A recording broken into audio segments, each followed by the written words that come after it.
మరి ఈడ తప్పేవల్దో ఒప్పేవల్దో తేలిపోతుంది. అసలు ఈ ఎయిర్ ఇండియా విమానాలు మంచిగానే ఉన్నాయా? లోపల కథ ఏంది, కార్ఖానేంది, ప్యాసింజర్లను పట్టించుకున్నారా?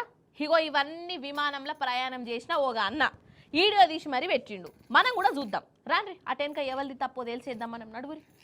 సరే విమానం సంగతి చెప్తా గానీ ఇగో ఈ అన్నను చూడురి. 242 మంది ప్యాసింజర్లల్లా బతికిన ఒకే ఒక్క మనిషి ఈయననే. అందరికందరు చచ్చిపోయిర్రు. అసలు ఏ శరీరం ఎవరిదో కూడా ఏర్పాటు చేయకుండా అయిపోయిర్రు. కానీ అంత ప్రమాదం జరిగినా కానీ ఈ అన్న ఒక్కడు బతికిండంటే నిజంగా ఇది అదృష్టం అంటారా? చూడురి.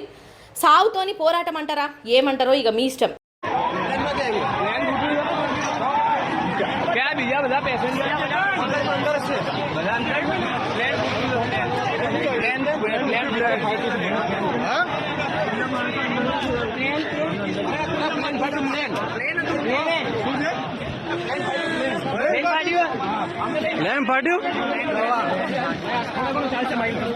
ఇక ఇంకో దిక్కు ఈ విమానం ఎక్కినాక కొందరు సెల్ఫీ వీడియోలు ఫోటోలు తీసుకుంటారు కదా, అగో అవన్నీ ఇప్పుడు బయటకు వస్తాన్నాయి. అగో చూడురోల్లా ఎంత సంతోషంగా విమానంలో ఉన్నారో.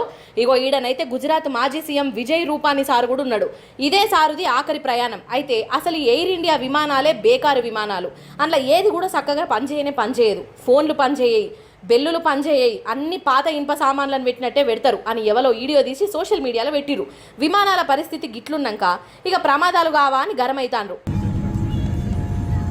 Is this what you are providing?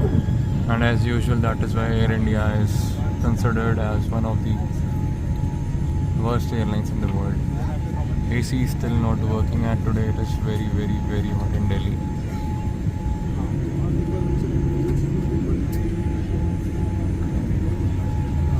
అసలైతే ఇప్పటి వరకు దేశ చరిత్రలనే ఇదే పెద్ద విమాన ప్రమాదం అట. ఇగో ఇంతమంది కాలం చేసుడంటే చిన్న ముచ్చట్నా అసలు?